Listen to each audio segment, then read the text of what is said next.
집중 취재에 이어가겠습니다. 지난해 가입 요건을 낮춰 인기를 끌었던 특례 보금자리론이 오는 29일 종료됩니다. 정부는 다음 날인 30일부터 실수요층을 위한 보금자리론을 선보일 계획인데요.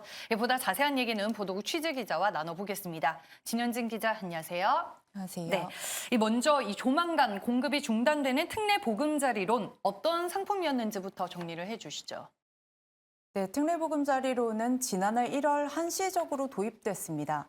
보금자리론의 변동 혼합금리 주택담보대출을 고정금리 주담대로 갈아탈 수 있게 한 안심전환대출과 장기 고정금리 대출인 적격대출을 통합한 상품인데요. 일반형의 경우 주택가격이 9억 원 이하면 소득에 상관없이 시중은행보다 낮은 4%대 고정금리로 최대 5억 원까지 대출받을 수 있었습니다.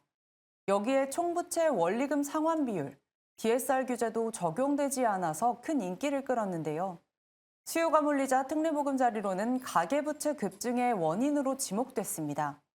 이에 정부는 지난해 9월부터 일반형 공급을 중단하고 주택가격 6억 원, 부부 합산 연소득 1억 원 이하 대상의 우대형만 신청받는 상황이었습니다. 네, 그렇군요. 이 주택 구입을 계획하려는 이들에게는 이제 새로 개편이 되는 보금자리론이 관심사일 텐데요.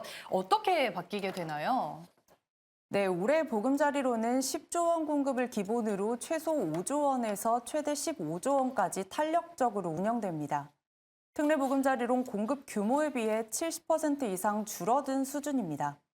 소득 요건은 특례보금자리론 이전 수준으로 돌아갔습니다. 부부 합산 연소득 7천만 원 이하, 주택가격 6억 원 이하 등 기존 요건을 적용하기로 했습니다. 이는 소득 요건이 없었던 특례보금자리론 일반형은 물론 우대형보다도 강화된 수준입니다. 금리는 특례보금자리론 우대형에 비해 0.3%포인트 낮은 4.2%에서 4.5%를 적용합니다. 네, 이 얘기를 들어보니까 결국 꼭 필요한 수요층에게 공급하겠다라는 의지가 보이는데요. 이 취약 부문에는 혜택이 확대가 된다고요? 네, 그렇습니다. 정부는 신혼부부와 다자녀, 전세 사기 피해자 대상 요건을 완화하기로 했는데요. 우선 신혼부부는 소득 요건이 연소득 8,500만 원 이하로 적용됩니다. 다자녀 가구는 자녀 수에 따라 8천만 원에서 1억 원까지 완화 적용됩니다. 전세 사기 피해자는 소득 제한을 없애고 주택가격 요건도 9억 원 이하로 완화했습니다. 특히 세자녀 가구와 전세 사기 피해자는 대출 한도를 4억 원으로 설정해 3억 6천만 원이 최대인 다른 수요층에 비해 늘렸습니다. 금리도 취약 부문에겐 3%대 중반의 금리가 제공될 수 있도록 우대금리 혜택을 확대합니다.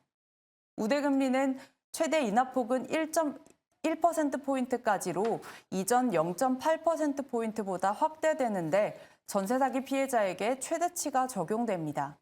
중도 상환 수수료 면제와 인하 혜택도 확대됐는데요. 전세 사기 피해자나 다자녀 등 사회적 배려층, 저신용자에 대해서는 중도 상환 수수료를 내년 초까지 면제합니다. 네, 그렇군요. 무엇보다 이 같은 정책의 효과에 대해서도 들여다봐야 할 것 같은데요. 특히 올해는 지난해와 달리 연내 금리 인하 기대가 또 형성이 되고 있어서 가계 부채에 대한 관리가 더욱 요구되는 상황입니다. 현재 어떤 분석이 좀 나오고 있나요?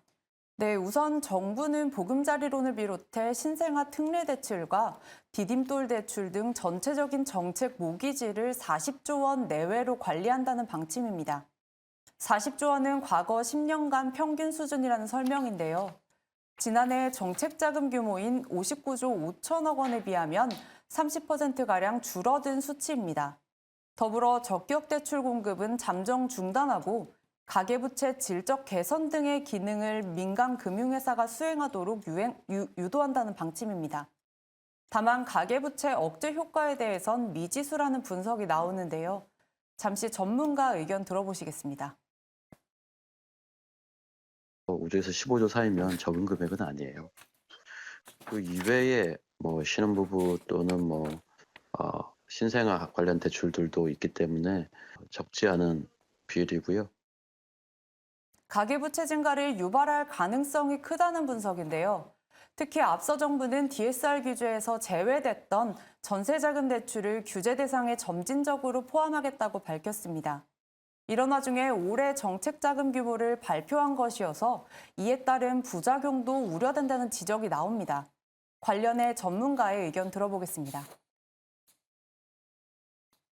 전세자금 대출에 DSR 규제를 적용하는 것은 필요하다고 보고 있지만 서민들의 주거 비용이 증가하는 반면에 정책자금 대출은 또 DSR 예외 적용을 한 것을 대규모 공급을 하는 것은 가계부채를 반대편에서 또 증가시킬 요인이 되기 때문에 가계부채를 억제한다는 정부의 발표가 이율 배반적이라는 목소리가 나옵니다. 네, 결국에는 정부의 정책이 어떤 효과를 불러올지는 지켜봐야겠네요. 오늘 집중 취재에서는 진현진 기자와 함께했습니다. 오늘 말씀 잘 들었습니다. 고맙습니다.